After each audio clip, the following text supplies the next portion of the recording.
Hi everyone, welcome back with another recipe. என்னதான் new recipe Italian pizza burger அப்படி இருந்தாலும் நம்மளுடைய traditional recipe is always best. Yes, இன்றைக்கி நம்ம பார்க்க போகிறது எங்கள் வீட்டுடைய ட்ரெடிஷ்னல் ரெசிபி ஃப்ரம் சைல்ட்ஹுட். பஹாரியா இல்லைன்னா கீ ரைஸ்னு சொல்லலாம். அதுக்கு சைட் டிஷ்ஷாக புதினா சட்னி அண்ட் தால்ச்சா எப்படி செய்கிறதுன்னு பார்க்கலாம். ஃபஸ்ட்டு தால்ச்சா எப்படி ப்ரிப்பேர் பண்ணுறது பார்க்கலாம். தால்ச்சா இல்லைன்னா மட்டன் சாம்பார் அப்படின்னு சொல்லலாம். 250 கிராம் மட்டன் எடுத்திருக்கேன். ஒரு பெரிய லெமன் சைஸ் அளவுக்கு புளி எடுத்துக்கோங்க. 80 கிராம் கடலைப்பருப்பு எடுத்திருக்கேன். 2 வெங்காயம், 2 தக்காளி, 3 பச்சை மிளகா, தேவையான அளவுக்கு கொத்தமல்லி. கடலைப்பருப்பு, புளி ரெண்டுமே ஒரு ½ அன் ஹவர் ஊற வச்சுக்கலாம். ½ அன் ஹவர் கழித்து கடலைப்பருப்பை ஒரு தனி பாத்திரத்தில் வேக வச்சு மிக்சியில் நல்லா ஒரு பேஸ்ட் பதத்தில் அரைச்சி வச்சுக்கோங்க. 1/4 கிலோ கத்திரிக்காய், 1/4 கிலோ உருளைக்கிழங்கு எடுத்திருக்கேன். ஸோ எப்படி ப்ரிப்பேர் பண்ணுறது பார்க்கலாம். ப்ரெஷர் குக்கரில் 3 கரண்டி எண்ணெய் ஊற்றியிருக்கேன். 4-5 லவங்கமும் 2 பட்டை போட்டுக்கலாம். இதுலேயே கட் பண்ணி வச்சுருக்க ஆனியனை ஆட் பண்ணிக்கலாம். நல்லா ஒரு 5 மினிட்ஸ்லேருந்து 7 மினிட்ஸ் வரைக்கும் வதக்கிக்கோங்க. வதக்கின பிறகு 1 டீஸ்பூன் இஞ்சி பூண்டு விழுது ஆட் பண்ணியிருக்கேன். பச்சை ஸ்மெல் போகிற வரைக்கும் வதக்கிக்கோங்க. அதுக்கடுத்து தக்காளி, பச்சை மிளகா, கொத்தமல்லி கட் பண்ணி வச்சதை நம்ம இதில் ஆட் பண்ணிக்கலாம். 2 டேபிள் ஸ்பூன் மிளகாய் தூள் போட்டிருக்கேன். இல்லைன்னா காரத்துக்கு ஏற்ற மாதிரி போட்டுக்கோங்க. 1/4 ஸ்பூன் மஞ்சள் தூள்.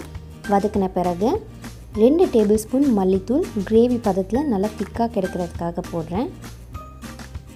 இதையும் நல்லா வதக்கிக்கோங்க. வதக்கின பிறகு நல்லா க்ளீன் பண்ணி வாஷ் பண்ணி வச்சுருக்க மட்டனை ஆட் பண்ணிக்கோங்க. 7லேருந்து 8 விசில் தான் வைக்க போகிறேன். ஏன்னா உருளைக்கிழங்கும் 2 விசில் நம்ம எக்ஸ்ட்ரா வச்சு வேக வைக்க போகிறோம். இப்போ தேவையான அளவுக்கு தண்ணீர் ஊற்றி 7லேருந்து 8 விசில் வச்சு எடுத்துக்கலாம்.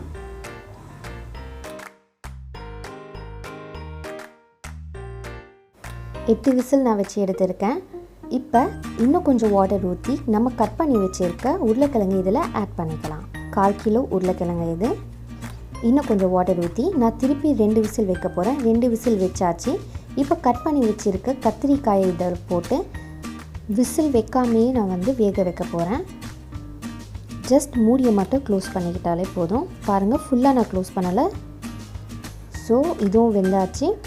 5 டேபிள் ஸ்பூன் அளவுக்கு தேங்காயை நல்லா பேஸ்ட் பண்ணியிருக்கேன். இது கடலைப்பயிர். ஃபஸ்ட்டு சொன்ன மாதிரியே நீங்கள் மிக்சியில் அரைச்சி எடுத்துக்கோங்க வேக வச்சு.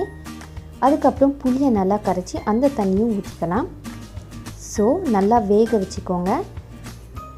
5 மினிட்ஸ் இதை கொதிக்க விடலாம். கொதிக்க விட்டுட்டா தால்ச்சா ரெடி ஆகிடும். பஹாரியாவுக்கு இதுதான் பெஸ்ட்டான சைட் டிஷ் சொல்லலாம். இல்லைனா கறி சால்னா அந்த மாதிரியும் நல்லாயிருக்கும். பஹாரியாவுக்கு தேவையான அளவுக்கு தண்ணி ஊற்றி தம்மில் செய்ய போகிறோம் நம்ம. ஸோ எப்படி செய்கிறதுன்னு நம்ம பார்க்கலாம். 1/2 கிலோ பாஸ்மதி ரைஸ் இந்த பவுலில் தான் நான் மெஷர்மெண்ட் எடுக்க போகிறேன். ஒரு தனி பவுலில் போட்டு நம்ம நல்லா ரைஸை க்ளீன் பண்ணிக்கலாம். ஒரு 2-3 அலசலில் ரைஸ் நல்லாவே க்ளீன் பண்ணியாச்சு. ஒரு 1 மணி நேரம் நான் இதை ஊற வைக்க போகிறேன்.